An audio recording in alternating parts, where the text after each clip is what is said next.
Chapter 1. The Eyes That Enchanted the Galaxy. Ethan Voss had seen many strange things in his time. As a drifter, engineer, and occasional smuggler, he had traveled through countless star systems, visiting planets teeming with impossible creatures, witnessing technology so advanced it bordered on magic, and surviving encounters that should have ended his life more times than he cared to count.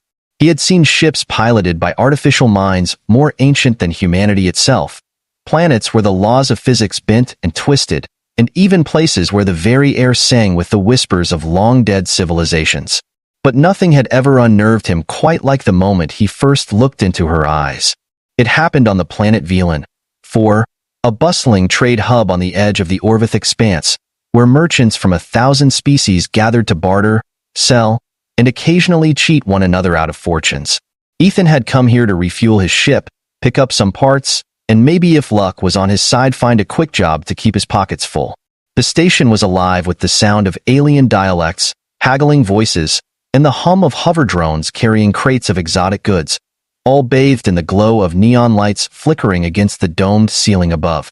He had been making his way toward a repair shop, trying to negotiate a fair price for a new stabilizer core, when he noticed something strange happening near one of the merchant stalls. A crowd had gathered, an unusual mix of Volari, Drenha, and Ixari traders, all standing eerily still, their eyes wide, their expressions blank and dazed, as if they had fallen into some kind of trance. A shiver ran down Ethan's spine as he watched them, their breathing shallow and slow, their bodies stiff, their gazes all locked onto something or someone standing at the center of the commotion. And that's when he saw her. She was tall, willowy, with smooth violet skin that shimmered under the neon glow, her form wrapped in flowing silver fabrics that clung to her slender frame. But it wasn't her graceful movements or her exotic beauty that unsettled him. It was her eyes. They were unlike anything he had ever seen, a swirling, shifting mix of deep gold and silver, their luminescence pulsing with an almost hypnotic rhythm, like twin stars caught in the slow dance of a dying galaxy. They seemed to pull at the mind, drawing those who looked into them into some unseen depth, an endless, inescapable abyss. And yet, when Ethan met her gaze, nothing happened. No dizziness, no fog clouding his thoughts, no loss of will. Just silence. Just her. And in that instant, he knew she knew. The woman's expression shifted, a flicker of recognition, surprise, and just for a moment fear, before she turned away abruptly, disappearing into the sea of people. The spell broke, the crowd around her suddenly staggering, blinking as if waking from a deep sleep, murmuring in confusion and unease. The merchants muttered among themselves, looking around as if searching for something they had lost, their hands trembling, their voices tinged with unease. But Ethan didn't waste time trying to figure out what had just happened. He followed her. The chase through Velan, 4. Navigating Velan 4's trade district was like trying to swim through a storm of shifting currents. The narrow streets were packed with traders, tourists, and workers, each moving in erratic, unpredictable patterns, the air thick with the scent of alien spices, engine grease, and the faint metallic tang of recycled oxygen. Ethan moved fast, weaving through the tangle of bodies, his boots clanking against the uneven metal walkways. His eyes locked onto the violet-skinned woman slipping effortlessly through the crowd ahead of him. She was fast, her movements graceful, as if she barely touched the ground at all. She didn't look back, didn't hesitate, didn't stop. It was clear she had noticed him, and now she was trying to lose him. But Ethan had spent years outrunning bounty hunters, dodging station security, and slipping through the cracks of the law. He knew every trick, every way to disappear in a crowd. And more importantly, he knew when someone was running out of options. And she was. The trade district was chaotic, but it had limits. She was headed toward the lower levels, where the lights were dimmer, the crowds thinner, and the shadows deeper. It was a part of the city where credit spoke louder than the law, where people vanished without a trace, and where secrets were buried beneath layers of deception and danger. If she thought she could lose him there, she was wrong. Ethan pushed forward, closing the distance as she ducked down a narrow service alley, a path that led to the old docking platforms, an area long abandoned and rarely used. He rounded the corner just in time to see her slip through a half-broken maintenance door, disappearing into the darkness beyond. He followed without hesitation. The confrontation. The room beyond was dark and silent, a vast maintenance bay long abandoned, its walls covered in peeling metal panels, its floor littered with rusted equipment and old cargo crates. The dim emergency lighting flickered weakly, casting long, shifting shadows that made the place feel more like a tomb than a docking area. Ethan stepped forward cautiously, his hand resting on the grip of his sidearm, his senses sharp. And then, a whisper, a movement in the dark. And before he could react, she was behind him. He turned fast, his instincts kicking in, but she was faster, her slender fingers pressing against his throat with a strength that didn't match her delicate frame. Her glowing eyes locked onto his with an intensity that sent a chill down his spine. "Why are you following me?" Her voice was smooth, but beneath it was something else, something desperate. Ethan didn't move, didn't resist. He met her gaze, watching as her expression flickered between wary suspicion and frustrated confusion. "Because I think you just hypnotized half the market district, and I'm the only one who wasn't affected," he said flatly. She stiffened, her fingers tightening slightly before she abruptly released him, stepping back, her golden eyes flickering with something unreadable. "You resisted," she murmured, half to herself. Ethan rubbed his neck, tilting his head slightly. "Yeah, seems like that wasn't supposed to happen, was it?" She stared at him for a long moment, silent. Then, without warning, she sighed, her shoulders slumping slightly, the tension in her frame shifting from aggression to exhaustion. "No, it wasn't." Ethan folded his arms, watching her carefully. "So, you want to tell me what the hell is going on? Or do we just stand here until one of us gets tired?" She hesitated. Then, finally, "My name is Sayari Vin, and if you're immune to my gaze." Her voice grew softer, edged with something dangerously close to fear. "Thought then you might be the only one who can save me." Ethan exhaled slowly. Of course, this was just the start of the trouble. Chapter 2. The Curse of Sayari Vin.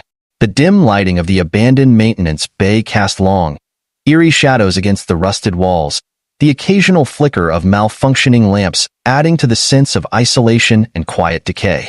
Ethan stood a few feet away from Sayari, the mysterious alien woman whose eyes had entranced an entire marketplace, yet had no effect on him. That fact alone was enough to tell him that he had just stepped into something far bigger than he had intended. She had given him her name, Sayari Vin, and the way she had said it softly, carefully, as if revealing it to him was a risk in itself, told him that whatever this was, it wasn't just about some alien trickery or some cheap mind control scam. There was weight behind her words, something hidden beneath the surface, something she was reluctant to share but knew she had no choice but to reveal. Ethan studied her carefully, his instincts telling him that she wasn't dangerous in the traditional sense, not a bounty hunter, not a con artist, not someone looking to lure him into some kind of elaborate trap, but she was hiding something. Something deep and heavy that carried a sense of fear she was trying hard to mask. She kept her distance, her body tense but controlled, her golden silver eyes flickering faintly in the dim light as she watched him just as carefully as he was watching her. Finally, Ethan broke the silence.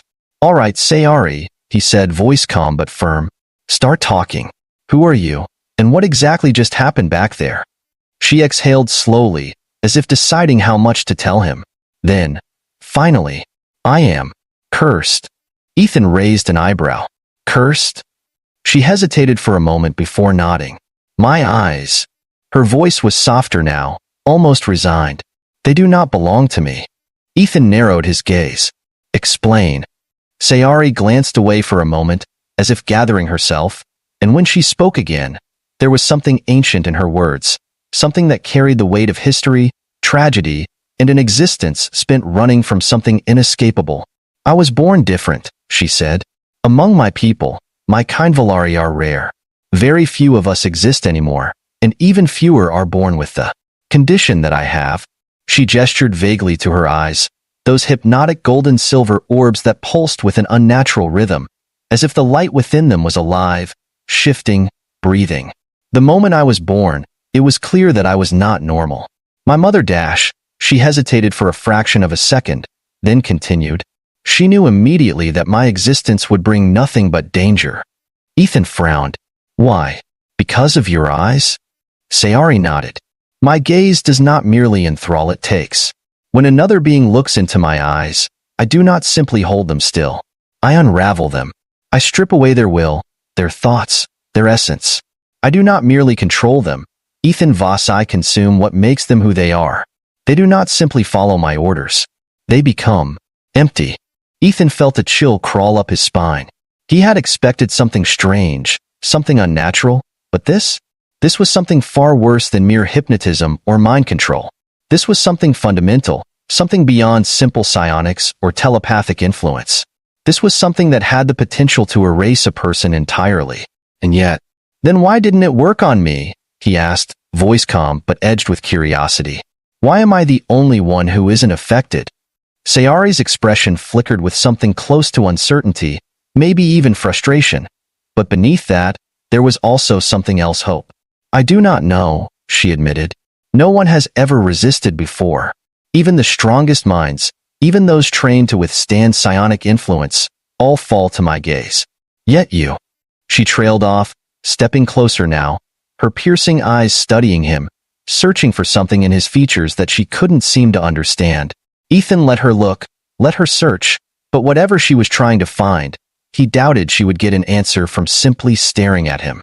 So, he said after a moment, your people, did they cast you out because of it? Sayari's shoulders tensed slightly. It was worse than that. She turned, walking toward the edge of the maintenance bay, her movements slow, measured, filled with something heavy that had been carried for far too long. They feared me. I was not allowed to be among others. I was not given a name until I was nearly grown, and when they finally realized what I was capable of, they decided I could not be left to live. Ethan stayed silent, letting her speak. They tried to end me, but something happened. Something they did not anticipate. She turned back toward him, her gaze distant but sharp. The eyes did not let them.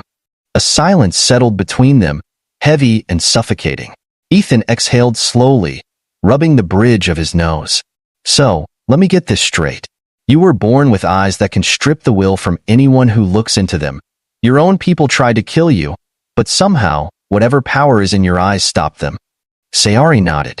That is why I was forced to run, to disappear. If anyone knew what I was, what I carried, they would hump me to the edges of the universe to either use me, or to destroy me. Ethan sighed, running a hand through his hair. Yeah, that tracks. It made sense now why she had been in the marketplace, why she had tried to disappear the moment she realized he was immune, why there had been fear in her eyes instead of confidence. Because for the first time in her life, she had met someone who wasn't just another puppet waiting to be controlled. She had met someone she couldn't erase, and that scared her. Ethan folded his arms, watching her carefully. All right, Sayari, you've told me your story. Now tell me the real problem. She hesitated. And then, someone is after me. Ethan's jaw clenched slightly. Who? Sayari's gold-and-silver eyes flickered faintly, her voice lowering. A collector. A man who has spent his life gathering rare and powerful beings, artifacts, anything that can be used to shift the balance of power in the galaxy. He knows about me. He has been searching for me for years. And now, he has found me.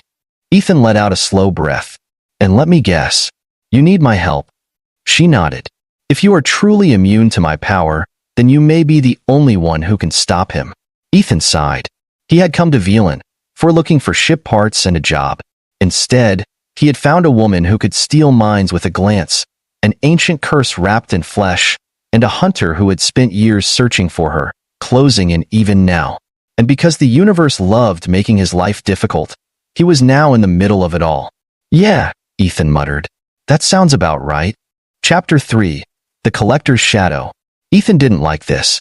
He had spent most of his life avoiding situations exactly like this one. The kind that started small but unraveled into something too big, too dangerous, too messy. The kind that ended with blaster fire, bounty notices, and a galaxy full of people trying to kill him. And yet, here he was, standing in an abandoned maintenance bay with a woman whose eyes could strip away the very will of a person, learning that someone far worse was after her. The weight of that realization settled in his chest like a heavy stone. Sayari had been running for years, hiding in the shadows, never staying in one place for too long, because the moment she stopped moving, someone would come for her. Someone always did. And now, they were closer than ever. Ethan leaned against the rusted wall, arms folded, watching her carefully. All right, let's start with the basics. Who exactly is this collector? Sayari hesitated, her gold-and-silver eyes flickering with something that wasn't quite fear, but close enough to it. His name is a scale dren. The name sent a chill through Ethan's spine, though he kept his face neutral. He had heard that name before. Everyone had. A scale dren was not just a collector, he was an obsession given form. A man whose entire life revolved around seeking out the rarest, most powerful things in the universe and claiming them as his own. Some called him a warlord, others called him a tyrant, but absolutely everyone knew that if Dren set his sights on something, he did not stop until it was his. And now, he wanted Sayari. Ethan exhaled sharply, rubbing his temple. Of course it's him, because why wouldn't it be? Sayari's expression didn't change. You know of him? Ethan nodded. Yeah, and if he's after you, then you're in more trouble than you realize. She tilted her head slightly. I am aware of the danger. No, Ethan said, pushing off the wall. I don't think you are. Sayari frowned, but he didn't let her interrupt. You don't outrun a scale dren. You don't hide from him. You don't disappear. If he wants you, he will keep coming and keep coming and keep coming until he either has you in a cage or he's standing over your corpse. And if you think running is going to save you, you're already dead. Sayari was silent for a long moment.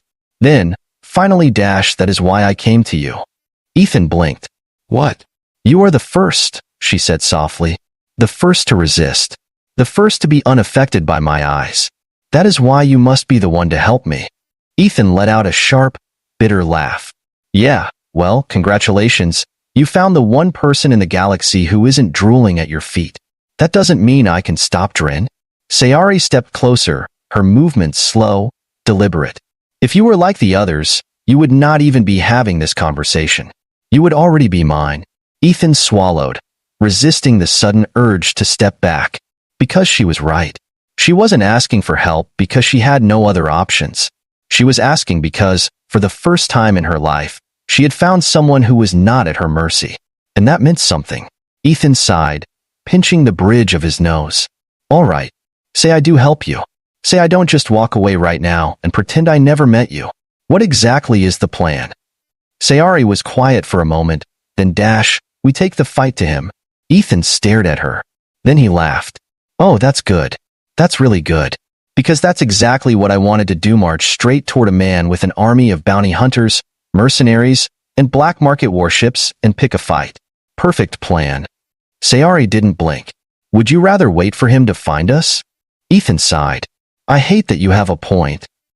The plan no sane person would agree to.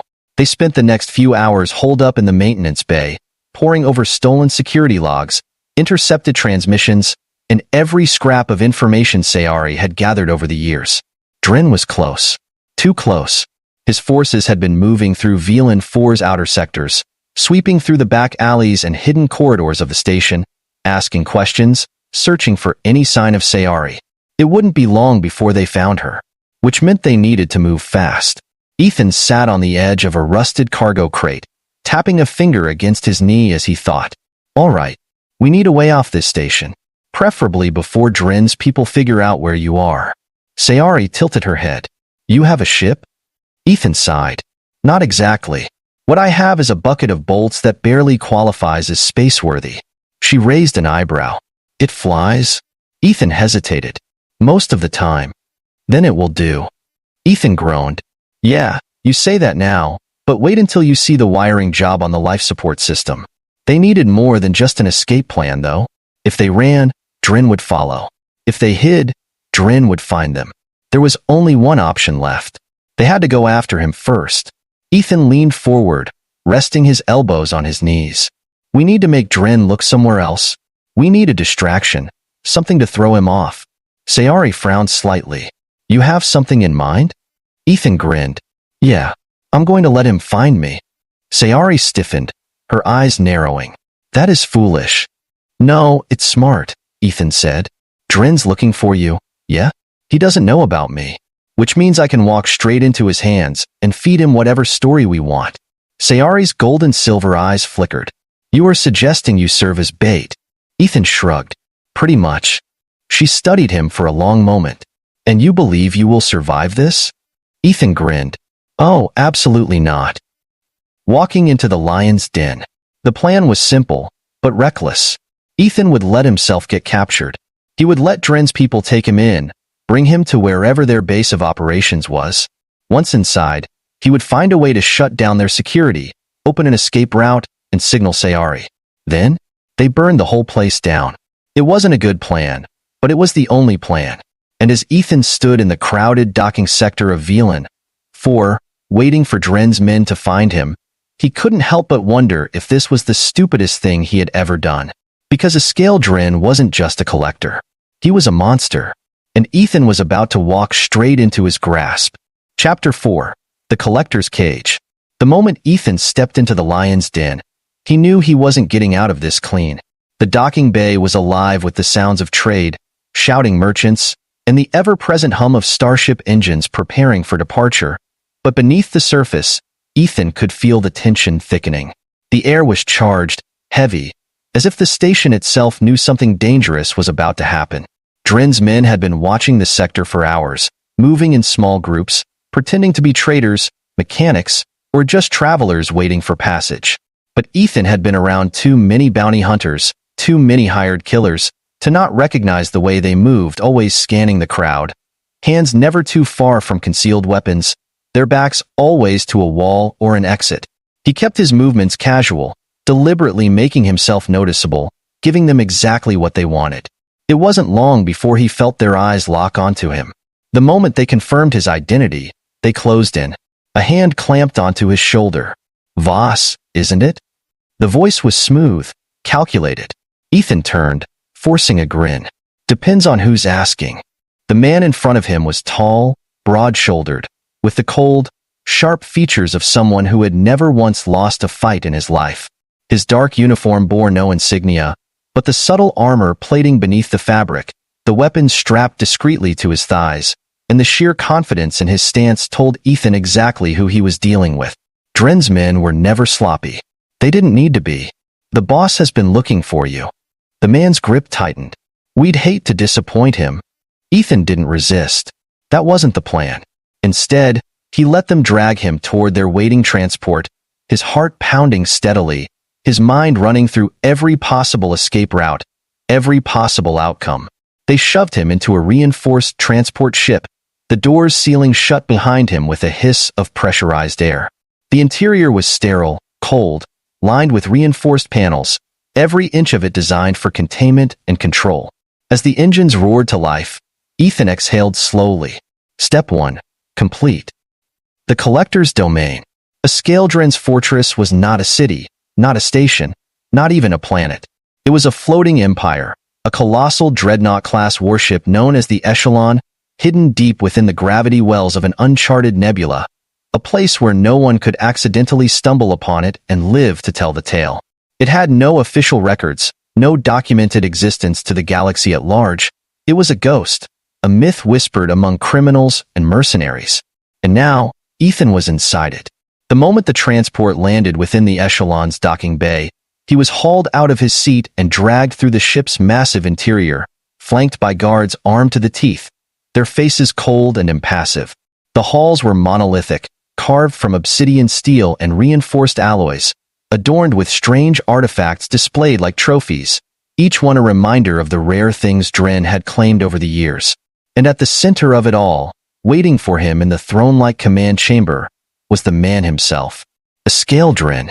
He was tall, elegant, and exuded power like a force of nature, dressed in dark, intricately designed armor, his silver hair neatly combed back, his piercing crimson eyes studying Ethan with the cold curiosity of a man who saw people as assets, not individuals. Ethan had seen his type before, but Dren was on a whole different level. The man didn't speak immediately, just observed Ethan for a long, drawn-out moment, his fingers steepled together as if calculating something in real time. Finally, he smiled. "You're braver than I expected." Ethan grinned. "And you're shorter than I expected. Guess we're both disappointed." The guards tensed. Dren chuckled. "I like you." You remind me of someone I killed a long time ago. Yeah? Did he talk too much too? Dren's smile didn't fade. No. He was just inconvenient. Ethan exhaled. Right. So let's cut to the chase then. You're looking for Sayari Vin. Dren's expression didn't change, but Ethan saw the subtle flicker of satisfaction in his eyes. Ah, Dren murmured. So you do know her? Ethan shrugged. Never heard of her. Just making an educated guess. Dren leaned forward slightly. Let's not waste time with games, Mr. Voss. You have been seen with her. You are the only one she has let near her in months. And most interestingly of all, you are the only one she has not. Enthralled. Ethan said nothing. Dren's smile widened slightly. That means you are valuable. Ethan clenched his jaw. And what exactly do you want from me? Dren stood, his movements precise, almost rehearsed. Sayari is special. I have hunted her for years, tracked her movements, studied her abilities. And now, at long last, I have her cornered. But there remains one problem. He gestured vaguely toward Ethan. You. Ethan raised an eyebrow. Me. Dren nodded. She trusts you. That makes you a useful asset. You will bring her to me. Ethan barked out a laugh. Yeah, that's not happening. Dren tilted his head. Oh. He snapped his fingers. The walls of the chamber shifted, revealing rows upon rows of display cases, each containing a different species, a different creature, a different entity trapped, preserved, displayed like objects in a collection. Some were still alive, locked in suspended animation, their eyes frozen in expressions of despair and fury. Others were simply gone, their bodies empty husks, whatever had made them who they were stripped away. And at the center of it all, placed in an elaborate containment field, unconscious but alive, Sayari. Ethan's breath caught. Dren stepped beside him, his voice calm, almost conversational. You see, I do not need you to bring her to me. I already have her. Ethan clenched his fists. What do you want from me? Dren smiled. Simple. You will help me unlock her full potential. Ethan exhaled sharply, his mind racing. Sayari was trapped. He was trapped. The plan had already gone to hell. But there was still one thing Dren didn't know. Sayari wasn't helpless. And Ethan wasn't alone. A slow smirk spread across his face. You made one mistake, Dren. Dren raised an eyebrow. Oh. Ethan grinned. You put her in a cage. The lights flickered violently. The room shook, and Sayari's eyes snapped open. The containment field shattered, energy crackling through the air, and Dren barely had time to react before Sayari moved, her golden-silver eyes burning with an unearthly radiance, her power no longer restrained, no longer bound.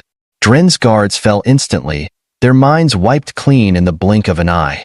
Dren himself staggered back, his face twisting in shock and rage, as Sayari turned toward him and smiled. Ethan cracked his knuckles. Yeah, you're screwed now.